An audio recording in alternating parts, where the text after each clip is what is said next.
باپ دادا پر دادا اس کا دادا 72 جنریشنز میں سے آہستہ آہستہ اس کا حیولہ جینز کی معرفت اس بچے میں آتا ہے. اس بچے کے اندر اس کے باپ کا، اس کے دادا کا، اس کے باپ کا، اس کے دادا کا تمام پیٹرن تھوڑا تھوڑا، باپ کا زیادہ، دادا کا کم، پر دادا کا اور کم، لیکن 70 جنریشن سے یہ چیزیں چلی آتی ہیں. اس طرح خدا تعالیٰ انسان کو پیدا کرتا ہے. 4 مہینے کے اندر کمپلیٹ باڈی بن جاتی ہے، یہاں تک کہ ناخن بھی آ جاتے ہیں، بال بھی پیدا ہو جاتے ہیں، ہر شے مکمل ہو گئی. اس کا برین جو ہے وہ بھی مکمل ہو جاتا ہے. یہ جو ہمارا سر ہے، سر کے اس طرح سے 2 پڑ ہیں، راؤنڈ ٹوپی نہیں ہے، 2 ٹوپیاں ہیں اور تھوڑا اوپر یہاں خالی جگہ ہوتی ہے. جب یہ بچہ پیدا ہوتا ہے تو ایک ہڈی دوسری ہڈی کے نیچے چلی جاتی ہے جس سے سر چھوٹا ہو جاتا ہے، اور جب وہ جنم لے لیتا ہے تو یہ ہڈیاں کھل جاتی ہیں اور 6-12 مہینے کے اندر یہ جگہ سخت ہو جاتی ہے. یہ جگہ نرم اس لیے رہتی ہے کہ ایک ہڈی دوسری ہڈی کے نیچے آنے سے سر چھوٹا ہو جائے تاکہ بچے کی پیدائش آسان ہو سکے. جب یہ بچہ ماں کے پیٹ میں 4 مہینے کا ہوتا ہے تب تک اس کا جو ہارٹ ہے وہ بن جاتا ہے لیکن فنکشن نہیں کرتا. جیسے ہی 16-17 اٹھواڑیے یعنی 4 مہینے ہوئے اور خدا کے حکم سے روح داخل ہوئی، جو ہی روح داخل ہوتی ہے ہارٹ بیٹ کی شروعات ہو جاتی ہے، اور ماں اپنے بچے کی پہلی ہارٹ بیٹ جب ہی ہوتی ہے وہ الرٹ ہو جاتی، محسوس کرتی ہے. دیکھو دیندارو، اس بچے کے اندر روح داخل ہونے سے پہلے زندگی تھی، تبھی تو بچہ بڑا ہو رہا ہے، اس میں لائف ہے. اس لائف کو ہمارے گینانوں نے جیو کہا ہے. جب یہ روح داخل ہوتی ہے تو روح کا رہنا دماغ کے اندر جہاں انٹیلیجنس ہے وہاں وہ رہتا ہے، جہاں عقل ہے، عقل کی نیوکلیس روح کی جگہ ہے، وہاں روح آتی ہے. جیو اور چیز ہے، روح جدی چیز ہے. درختوں کے اندر جیو ہے، روح نہیں. یہ چھوٹے موٹے کیڑے مکوڑے جن میں انٹیلیجنس نہیں ہے ان کے اندر جیو ہے مگر روح نہیں. روح اس جانور میں ہے کہ جس جانور کے اندر انٹیلیجنس ہے، عقل کا، بھلے تھوڑی سی بھی مگر عقل ہے. کیڑیوں کی لائن چلی جاتی ہے، 2 کیڑیوں کے درمیان آپ انگلی سے خالی ایسی لائن لگا دو، وہ کیڑی آ کے ادھر خاموش سٹاپ ہو جائے گی، کیونکہ کوئی لائن اس کو محسوس ہوئی کہ ادھر کچھ لائن لگائی گئی. یہ کیڑی کی عقل ہے. اور خدا تعالیٰ نے کیڑیوں کے متعلق قرآن شریف کے اندر کہا ہے کہ تم کیڑیوں کی اسٹڈی کرو. کیڑیوں کی اسٹڈی کرنے کے لیے خدا نے فرمایا ہم کو؟ ہاں، کیڑیوں کی آرگنائزیشن ایک جماعت کی طرح ہے، ایک سوسائٹی اور ایک آرمی کی طرح ہے. اور یہ چیز خدا فرمایا کہ تم کیڑیوں کی اسٹڈی کرو. ان کے اندر بہت انٹیلیجنس ہے. کیڑی میں خدا نے قوت بھی بہت دی ہے، وہ اپنے بدن سے 6 گنا زیادہ وزن اٹھا سکتی ہے. ہم ایسا نہیں کر سکتے. اگر ہمارا 100 رطل وزن ہے تو ہم 600 رطل وزن نہیں اٹھا سکتے. کیڑی اٹھا سکتی ہے. اس طرح سے اور بھی بہت سے جانور ہیں جن میں انٹیلیجنس ہے. کتا ہے، ہاتھی ہے، گھوڑا ہے، شیر ہے، طوطا ہے. تو جس جانور میں انٹیلیجنس ہے اس جانور کے اندر روح ہے. ابھی روح کے درجے ہیں، روح حیوانی اور روح انسانی 2 الگ ہیں. میں انسان کی بات کر رہا ہوں، یہ بات آپ کو سمجھانے کے لیے کہی. جب ہارٹ بیٹ ہوتا ہے اس وقت روح داخل ہوتی ہے، اور یہ جو روح ہے وہ پاسٹ کی تمام سٹیٹمنٹ لے کے آتی ہے جو دماغ کے اندر پہلے سے خدا نے جگہ بنا رکھی ہے. اس کے لیے ہم کو ہمارے پیر کہتے ہیں جھرے جارے توں گرباستھانے وسنتو تیے ہتو گنان ونتو. جب تو ماں کے پیٹ میں تھا تجھ کو بہت عقل تھی، علم تھا. اوندھے اوندھے مستق اوپر چرن تو ایوی کشتی بھوگونتو رے. تیرے پاؤں اوپر سر تیرا نیچے، اس اوندھی حالت میں خدا تجھ کو سزا دے رہا تھا. نبی کریم فرماتے ہیں کہ ماں کے پیٹ میں سے جب انسان چھوٹتا ہے تو وہ میری شفاعت کے حساب سے چھوٹتا ہے. یعنی رسول پاک، مطلب یہاں نبی کا نور جو خدا کی رحمت ہے، وہ انسان کو اس سے پرومس لے کے کہ اے خدایا مجھے اس جگہ سے نکال تو میں تیرا بندہ بن کے رہوں گا. قرآن شریف نے اس وعدے کو کہ جو ہم ماں کے پیٹ میں کرتے ہیں خدا کے ساتھ، اس کو میثاق کہا ہے. اور ہم کو پیر نے گنان میں ایسا ہی کہا ہے، اے جیناور ماس تو نے پیٹ ماہ راکھیا نبی محمد بند چھوڑایا جی.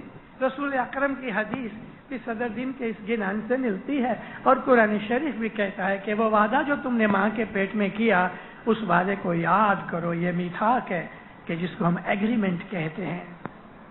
یہ چیز بھی ظاہر کرتی ہے کہ ماں کے پیٹ میں بچے کو سمجھ ہے.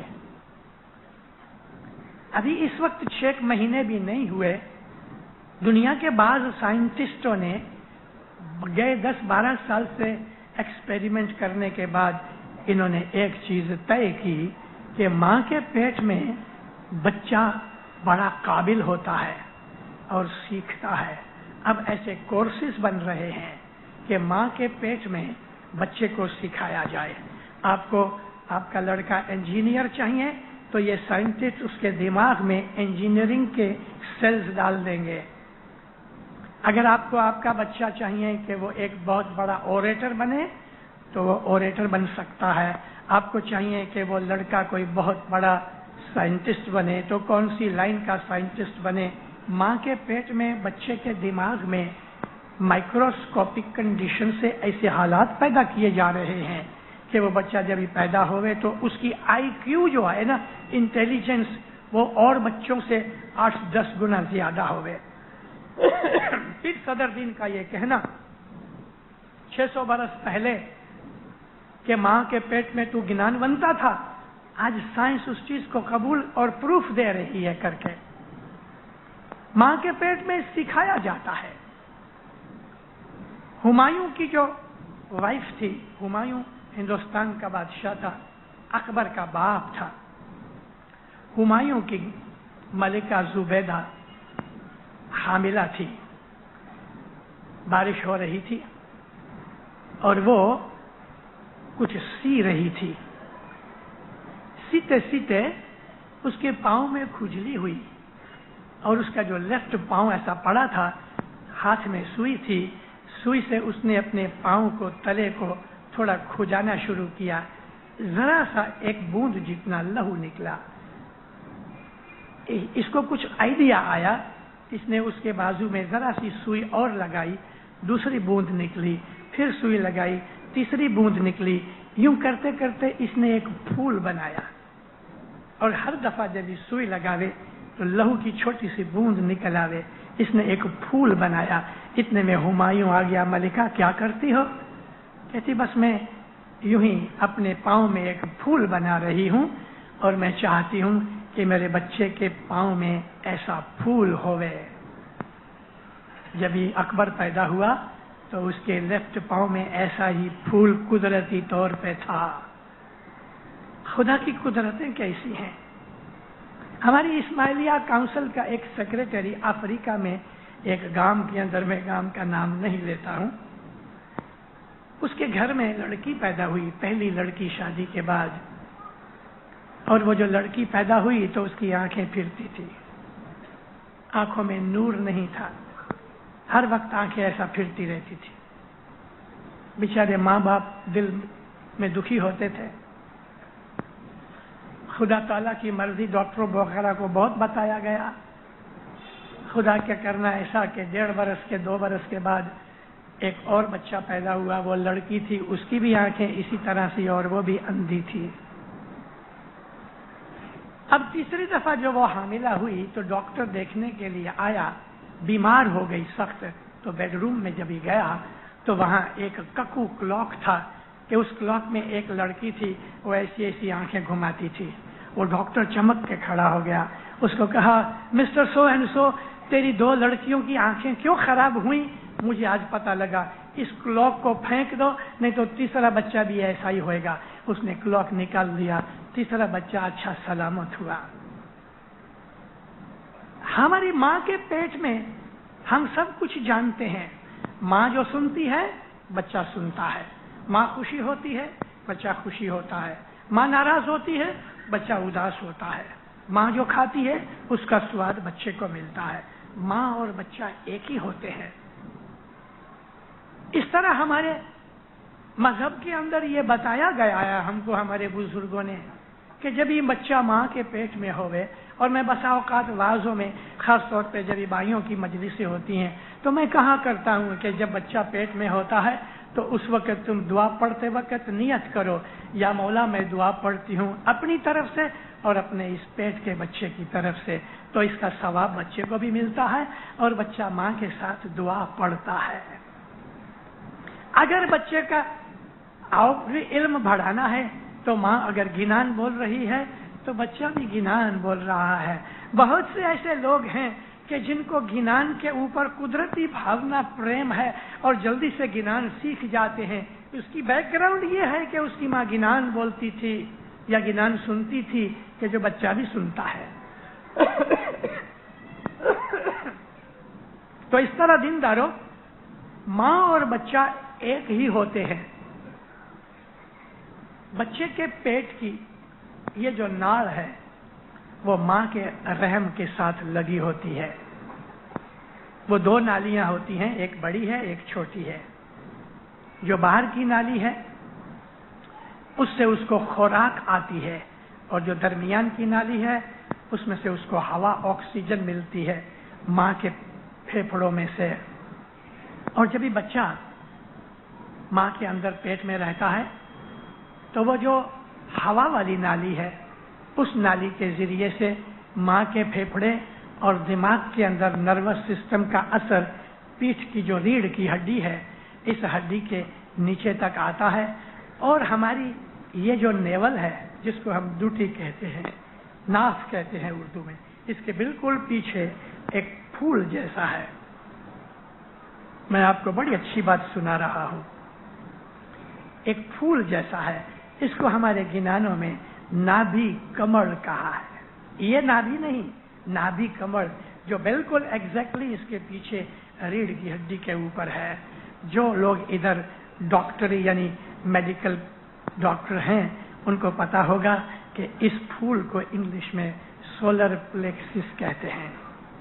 اس کی معرفت سے یہ قسم کا جنکشن ہے جو یہ ونک ناڑ میں سے ریڑھ کی، جس کو ہم ہڈی کہتے ہیں، انگلش میں اسپائنل کارڈ کہتے ہیں، اس جگہ سے پیچھے یہ جنکشن میں سے ہماری ہڈی میں یعنی ریڑھ کی ہڈی کے اندر جو نروس سسٹم ہے وہ ہمارے برین اور دماغ تک آتا ہے. جب ہم عبادت کرتے ہیں، جب ہم بیت الخیال میں بیٹھتے ہیں تو ہماری کنسنٹریشن اگر لگ جائے تو ہمارے ناک میں جو ہوا جاتی ہے اس میں آکسیجن ہے.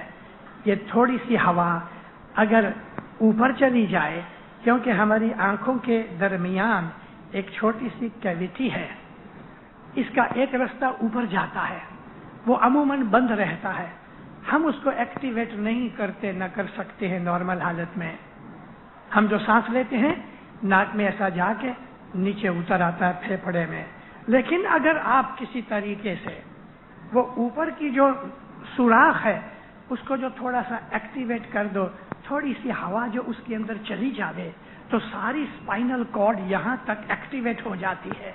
یہ نابی کمر ایکٹیویٹ ہو جاتا ہے، اور اس کے ایکٹیویٹ ہونے سے ہمارے سارے بدن میں اتنی انرجی پیدا ہوتی ہے کہ 10 گنا زیادہ طاقت اور انرجی آ جاتی ہے. ہندوؤں نے اس کو نام دیا ہے کنڈلینی. ہمارے گینانوں کے اندر اس کا نام ہے نابھی کمر. یہ نابھی کمر ہم کو عبادت میں کام آتا ہے. اب بچہ جب پیدا ہو گیا ناڑ بند ہو جاتی ہے، یہ نابھی کمر کا بھی ایکٹیو ہونا سسٹم وغیرہ بند ہو جاتا ہے، اور پھر یہ بند ہی رہتا ہے تاکہ کہ انسان عبادت میں محنت کر کے اس کو ایکٹیویٹ کرے. اور جب وہ ایکٹیویٹ ہوتا ہے تو ماں کے پیٹ کی ساری حالت اس کو خبر پڑتی ہے. ماں کے پیٹ میں میری کیا حالت تھی، کون سے پاؤں کا انگوٹھا چوستا تھا یا ہاتھ کا چوستا تھا، اور ماں کے پیٹ میں کیا سوچتا تھا. ماں کے پیٹ کے اندر میری پاسٹ لائف کا جو ریکارڈ تھا آپ کو وہ عبادت میں مل سکتا ہے. وہ سب چیزیں ریکارڈ میں ہیں.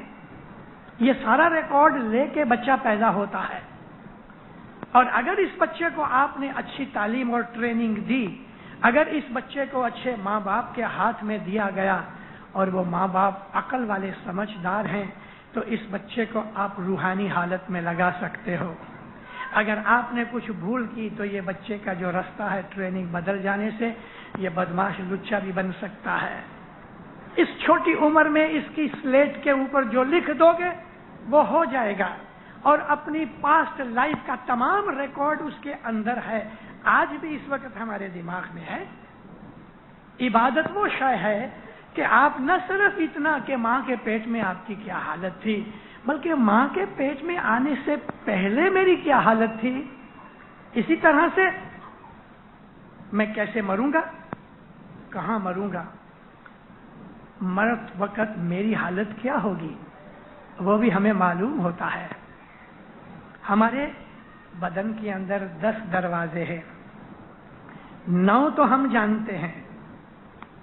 9 دروازے، 2 آنکھ، 2 کان، 2 ناکیں، منہ اور ہمارے پانی پیشاب والی 2 جگہ، یہ تو 9 دروازے ہیں. لیکن ایک 10واں دروازہ، ابھی میں نے آپ کو کہا کہ بچہ پیدا ہونے سے پہلے سر کی جو 2 ہڈیاں ہیں وہ ایک دوسرے سے الگ رہتی ہیں، مگر جب بھی بچہ پیدا ہوتا ہے تو ایک ہڈی دوسری ہڈی کے اوپر آ جاتی ہے، تو چھوٹا سائز ہو جانے سے آسانی سے پیدائش ہو جاتی ہے. اب جب انسان پیدا ہو جاتا ہے تو 6-12 مہینے کے بعد یہ ہڈیاں آستے آستے آستے آستے مل جاتی ہیں، لیکن سوئی جتنا ایک سوراخ اس میں باقی رہ جاتا ہے. اس کو ہمارے گینانوں نے 10واں دوار کہا. یہ وہ 10واں دوار ہے کہ جس میں سے انسان کی روح باہر نکلتی ہے. بدن پڑا رہتا ہے، ہارٹ چالو رہتا ہے، نبض چالو رہتی ہے، سرکولیشن بلڈ کا بھی جاری رہتا ہے، لیکن روح یہاں سے باہر نکل جاتی ہے اور باہر گھوم پھر کے جب خدا واپس اس کو اجازت دیتا ہے تو وہ داخل ہوتی ہے. قرآن شریف میں خدا فرماتا ہے رات کو جب تم سو جاتے ہو تو روح باہر نکلتی ہے، لیکن خدا کے حکم کے بغیر پھر داخل نہیں ہو سکتی، یعنی خدا اس کو اذن دیتا ہے. تو یہ روح کا باہر آنا اور جانا اس وقت ہمارے اختیار میں نہیں ہے، کیونکہ اس کے اوپر اللہ کا اختیار ہے. لیکن اگر ہم خدا کے بتائے ہوئے راستے پہ عمل کریں تو ہمارے اختیار میں آ جائے کہ ہم جب چاہیں اپنی روح کو باہر نکال دیں، جب چاہیں بلا لیں. تو میری عرض یہ تھی، دیکھو میں آپ کو کہاں کی باتیں آپ کو میں نے بتائی ہیں. اب آؤ میرے ساتھ تھوڑا سا اور. بچہ پیدا ہوا، ماں کے پیٹ میں جب کنسیومنٹ ہوئی، اس باہر کی باڈی کے ساتھ ساتھ ایک اور باڈی اس باڈی کے اندر ایگزیکٹلی سیم پیٹرن، ایک اور باڈی ہمارے بدن کے اندر ہے. اس باڈی کو بہت سے لوگ روحانی جسم کہتے ہیں، کوئی اس کو ایتھرک باڈی کہتا ہے، کوئی ایسٹرل باڈی کہتا ہے. یہ باڈی بھی ہمارے بدن کے اندر ہے، بڑھتی رہتی ہے۔ 22-24 برس کی عمر میں جب انسان بڑھ کے سٹاپ ہو جاتا ہے، یعنی اس کی گروتھ بند ہو جاتی ہے، تو یہ باڈی جو ایسٹرل باڈی ہے وہ ادھر ہی سٹاپ ہو جاتی ہے، پھر یہ بڑھتی نہیں۔ آدمی موٹا ہو جاوے تو بھی یہ موٹی نہیں ہوتی، آدمی بوڑھا ہو جاوے تو یہ بوڑھی نہیں ہوتی، اسی طرح سے اس کا سلسلہ چلا رہتا ہے۔ میں نے یہ تھوڑی سی باتیں کہی ہیں۔ مولانا حضرت امام 45 میں جب ادھر تھے، سلطان محمد شاہ صلوات اللہ علیہ کی بات کرتا ہوں، ہمارے اس جماعت خانے کے ناندی کرنے والے حسن علی ناندی والا، آپ بہت سو لوگ ان کو جانتے ہوں گے، مولا کے ساتھ فرمان سنایا کرتے تھے کیونکہ بڑی آواز تھی۔ مولا ایک دن گولف کھیل کے آئے، ادھر واڑی کے جماعت خانے کے باہر منڈپ لگایا تھا، مولا آ کے بیٹھے اوپر، مت سلامت ساتھ تھی، دنیا بھانے مولا ریلیکسڈ اور خوش تھے۔ مجید خان کو کہا میرے بوٹ بدلو، تو مجید خان کیونکہ گولف کیپ تھے صاحب، سیدھا کھیل کے ادھر سے واپس آئے تھے، یہاں سیدھا چینج نہیں کیا۔ حسن علی کو کہا میری دعا سیس دو، حسن علی ناندی والے نے دعا سیس دی۔ حضرت مولانا علیہ السلام داتار فرمائنتا خانہ ودان۔ دوسرا فرمان دیکھو، رسول اللہ فرمایا ہے کہ جنت کے اندر کوئی بوڑھا نہیں ہوگا۔ حضرت مولانا دھنی سلامت داتار فرمائنتا کہ جنت میں کوئی بوڑھا نہیں ہوئے۔ بوڑھے لوگوں کا منہ ذرا پڑ گیا، اور مولا سب کو واچ کرتے تھے۔ پھر ریپیٹ کیا، رسول اکرم فرمایا کہ جنت کے اندر کوئی بوڑھا نہیں ہوگا، یعنی کہ جو بوڑھے تھے وہ یہ سمجھنے لگے کہ ہم تو جنت میں جانے والے نہیں ہیں۔ مولانا سلطان محمد شاہ نے پھر کہا کہ جنت میں سب جوان جائیں گے، تو بوڑھے اور بھی ناراض ہو گئے۔ تب مولا ہنسنے لگے، اور فرینچ میں ماتا سلامت کے ساتھ کچھ بات کی تو ماتا سلامت ہنسنے لگے۔ مولا فرماتے ہیں دیکھو، نبی کریم کا یہ فرمانا کہ جنت میں سب جوان جائیں گے، کوئی بوڑھا نہیں جائے گا، اس کا مطلب یہ ہے کہ اگر بوڑھا آدمی گزر جائے گا تو اس کا جوان بدن جنت میں جائے گا۔ اب یہ جوان بدن، یہ بدن جو میں نے آپ کو سمجھایا کہ ایسٹرل باڈی جو ہے وہ ہمیشہ جوان ہی رہے گی، آدمی بوڑھا ہو جائے گا مگر ہماری وہ جو اندر کی باڈی ہے وہ جوان ہی رہے گی۔ جب ہماری موت ہوتی ہے تو موت کی کنڈیشن اس طرح ہوتی ہے کہ خدا تعالیٰ فرشتے بھیجتا ہے، 2 فرشتے آتے ہیں۔ خدا فرماتا ہے قرآن میں کہ میرے بندوں کے پاس جو فرشتے آئیں گے وہ خوبصورت فرشتے ہوں گے کہ تم اس کو دیکھ کے خوش ہو جاؤ گے اور اس کے ساتھ چلنے کے لیے تیار ہو جاؤ گے۔ مگر جو کافر ہیں، فرمایا ان کے پاس میرے جو فرشتے آئیں گے وہ بڑے بھیانک اور ڈراؤنے، ڈریڈفل ہوں گے کہ اس کو دیکھ کے ہی انسان کا موتر نکل جائے۔ اب جب ہمارے وقت آتا ہے موت کا، تو پیر نے اس کا ہمیں وہ طریقہ بتایا ہے کہ موت کا سسٹم کیا ہے۔ پہلے لیدہ کوٹ اے ویرا نوادر واجا پچھی لیدوں کایا کے رو ہنسارے او پرانیاں آرادھو۔ پہلے کوٹ لیا، کوٹ قلعے کو کہتے ہیں، یہ ہماری چیسٹ ہے، یہ کوٹ ہے، یہ کوٹ اس نے پہلے لیا، سانس پکڑ لیا، پھیپھڑے بند ہو گئے، پھیپھڑے بند ہو گئے، ہارٹ بند ہو گیا، ہارٹ بند ہو گیا، لو کا رننگ بند ہو گئی، سرکولیشن، 9 دروازے بند ہو گئے، آنکھیں کھلی ہیں، دکھتا کچھ نہیں، سناؤ تو سنتا کچھ نہیں، 9 دروازے بند ہو گئے۔ پچھی لیدوں کایا کے روحنس، ہمارے اندر جو جیو ہے، کایا کا جیو، روح تو پاک ہے، روح ہے وہ نورانی چیز ہے، روح کو موت نہیں، روح کو کچھ نہیں، وہ ایٹرنل ہے، ہمیشہ سے رہنے والی ہے، اگرچہ روح خدا تعالیٰ نے پیدا کی ہے اپنی روح میں سے، مگر روح ہے ہماری موت کے بعد روح ہمیشہ رہتی ہے۔ جیو جو ہے جس کو ہم لائف فورس کہتے ہیں، اس کا اینڈ ہوتا ہے، وہ میں آپ کو بعد میں بتاتا ہوں۔ انسان کا ہارٹ بند ہو گیا، پھیپھڑے بند ہو گئے، یہ 9 دروازے بند ہو گئے، پھر بھی اندر جیو رہتا ہے جب تک کہ اس کا اکاؤنٹ نہ ہوئے۔ اس میں 1 منٹ بھی لگے، 1 دن بھی لگے، 10 دن بھی لگے۔ بعض دفعہ تو انسان قبر میں دفن کیا جاتا ہے تو وہاں بھی اس کا حساب کتاب چالو ہوتا ہے۔ جیو جب تک اندر ہے حساب جاری ہے۔ اعلیٰ درجے کے جو مومن ہیں، یہاں موت ہوئی، جیو باہر نکلا، اصل مکان پہ چلا گیا۔ فرسٹ کلاس کا پیسنجر تھا، اس کو ٹھہرنے کی کوئی ضرورت نہیں تھی، اس کو تو VIP ٹریٹ ملی اور وہ چلا گیا۔ ٹھہرنے کی بات تو اس کی ہے کہ جس کا سامان بہت زیادہ ہے اس کو ٹھہرنا پڑتا ہے، کسٹم کلیئر کرنا پڑتا ہے، پھر تب کہیں جا کے باہر نکلے۔ کبھی کبھی تو گھنٹہ 1.5 گھنٹہ لگ جاتا ہے پلین اترنے کے بعد۔ اسی طرح سے وہ لوگ کے جو ظالم ہیں، وہ لوگ کے جو گنہگار ہیں، جنہوں نے بہت سامان اکٹھا کیا ہوا ہے، بچوں وہ ایسے پھنسیں گے کہ بات چھوڑ دو۔ تو اس طرح سے ان کا جیو، اچھا ابھی جیو کو باہر نکلنا ہے نا، تو ہمارے 9 دروازے ہیں جو نبی اور پیغمبر اور امام ہوتے ہیں، وہ بھی دنیا میں گزر جاتے ہیں۔ 1,24,000 نبی آئے، ہمارے بہت سے امام آئے، بہت سے پیر تھے۔ ایسی جو روحانی اور نورانی ہستیاں ہیں، ان کا جیو یہ اوپر کے جو 10واں دوار ہے ادھر سے نکلتا ہے، اور روح بھی نکلتی ہے ادھر سے، اور جیو بھی اوپر نکل جاتا ہے، اور اس طرح جاتا ہے کہ جیسے مکھن میں سے بال کھینچ لو۔ تو اس طرح سے ان کا جیو، اچھا ابھی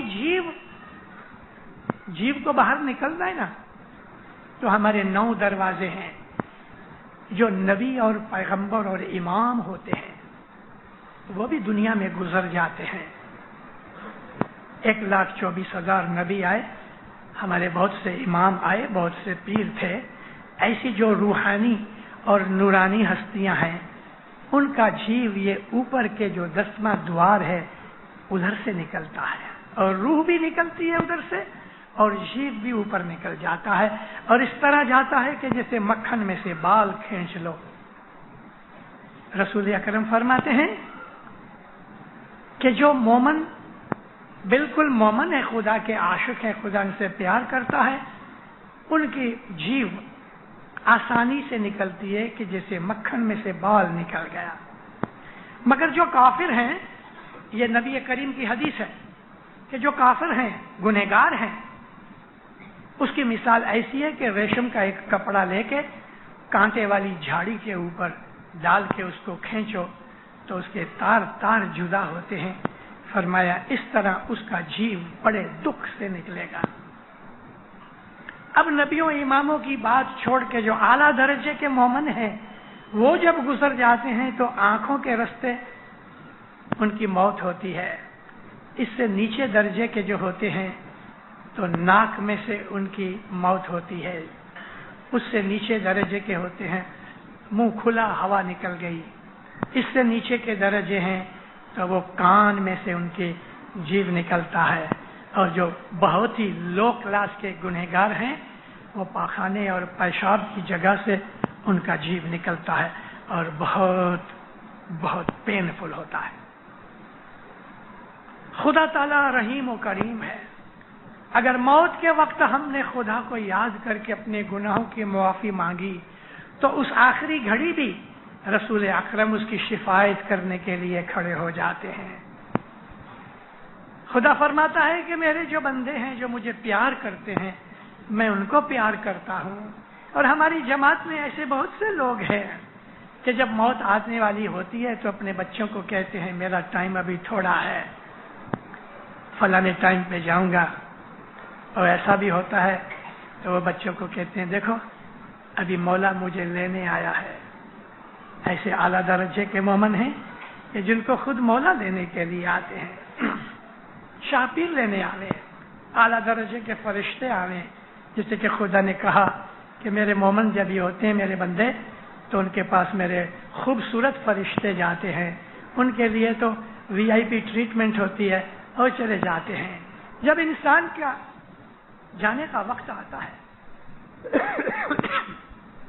وہ لوگ کہ جو اعلیٰ درجے کے نہیں ہیں وہ سوئے ہیں، موت ہوئی، اندر سے وہ باڈی نکلتی ہے جس کو ہم ایسٹرل باڈی کہتے ہیں۔ یہ ایسٹرل باڈی میں جیو بھی ہے، اس ایسٹرل باڈی کے اندر من بھی ہے جو انٹیلیجنس ہے، اور روح بھی ہے۔ یہ جیو اپنا حساب دیتے ہیں، اور حساب جب ہو جاتا ہے تو پھر جیسا ان کو حکم ہوتا ہے ایسی حالت میں چلے جاتے ہیں۔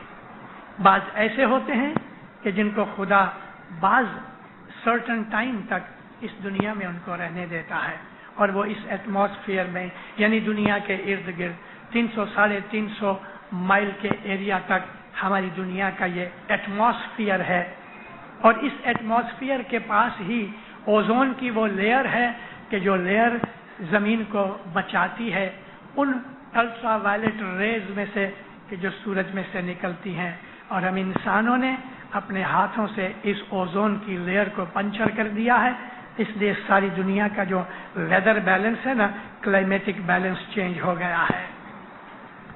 یہ جو روحانیاں ہوتی ہیں جن کو ابھی تک یہاں ڈیٹین کیا گیا ہے وہ عبادت کرتی ہیں اور عبادت گاہوں میں آتی جاتی ہیں۔ میں نے آپ کو عرض کی شروعات میں ہی کہ وہ روحانیاں کہ جو اس وقت جماعت خانے کے اندر ہیں میں ان کو سلام کرتا ہوں۔ یہ روحانیاں اپنے اپنے عقیدے اور اعتقاد ایمان کے حساب سے، اگر ہندو ہیں تو مندر میں، اور مسلمان اپنی مسجد میں، کرسچن اپنے چرچ میں یہ روحانیاں وزٹ کرتی ہیں۔ ہماری اسماعیلی روحانیاں جماعت خانوں میں آتی جاتی ہیں۔ یہ روحانیاں ہیں اور ہیں۔ یہاں بریبورن اسٹیڈیم کے اندر جب یہ ڈائمنڈ جوبلی تھی، اس ڈائمنڈ جوبلی سے 1.5 مہینہ پہلے ڈیکوریشن کمیٹی نے ڈیکوریٹ کرنا شروع کیا۔ یہ CC کلب ہے، CCI کلب، اس کے اندر وہ جو جہاں کرکٹ کھیلتے ہیں، یہاں ان لوگوں نے ہمارے سے یہ ایگریمنٹ کیا تھا کہ ہم زمین کے اندر گڑھے نہیں کھودیں گے۔ اب یہ نہ کھودنے کی وجہ سے ہم نے ایک بھول کی کہ 44 گیلن کے جو ڈرمز ہوتے ہیں آئل کے، اس کے اندر ریتی ڈال کے ان کے اندر ہم نے لکڑیاں رکھی اور اوپر ہم نے منڈپ بنایا۔ 1.5 لاکھ روپے کا خرچ ہو گیا، 1.5 مہینے سے لگے ہوئے تھے، اتنا بڑا منڈپ تھا۔ 10 مارچ کو مولانا حضرت امام کی طلع بھی تھی یہاں بمبئی میں 1946۔ 8 مارچ کو یعنی 2 دن پہلے رات کو اتنے زور کی ہوا نکلی کہ ہمارا یہ سارا منڈپ اوپر اڑ گیا اور پھر گر پڑا، چیزیں وغیرہ ٹوٹ گئیں، ہانڈیاں کانچ ٹوٹ گئے۔ اوہو، اس وقت لڑکے بھاگے، اور اس تمام ڈیکوریشن کمیٹی کا جو چیف انچارج تھا وہ ہمارے رحمت اللہ ویر جی تھے، اعتمادی رحمت اللہ ویر جی۔ وہ اپنے ریکریشن کلب کے اندر اسماعیلی ایسوسی ایشن کے سیکرٹری بھی تھے۔ ان کو پہلے سے ہارٹ کی ٹربل تھی۔ 2 بجے جا کے رات کو لڑکوں نے جا کے اس کو اٹھایا اور کہا اعتمادی صاحب غضب ہو گیا، ہوا آئی سارا منڈپ اڑ گیا۔ وہ تو ہارٹ کو ہاتھ رکھ کے بیٹھ گئے، 1 آدھ گولی کھائی، آدھا گھنٹہ آرام کیا، پسینہ نکل آیا، اور اٹھ کے گاڑی لی اور گئے ادھر والکیشور کے بنگلے پہ۔ دروازے کے اوپر گاڑی کھڑی کی، جو والنٹیئر کھڑا تھا والنٹیئر نے کہا حضرت امام سو گئے ہیں لیکن ماتا سلامت ابھی تک آئے نہیں، رات کے 3 بجے تھے۔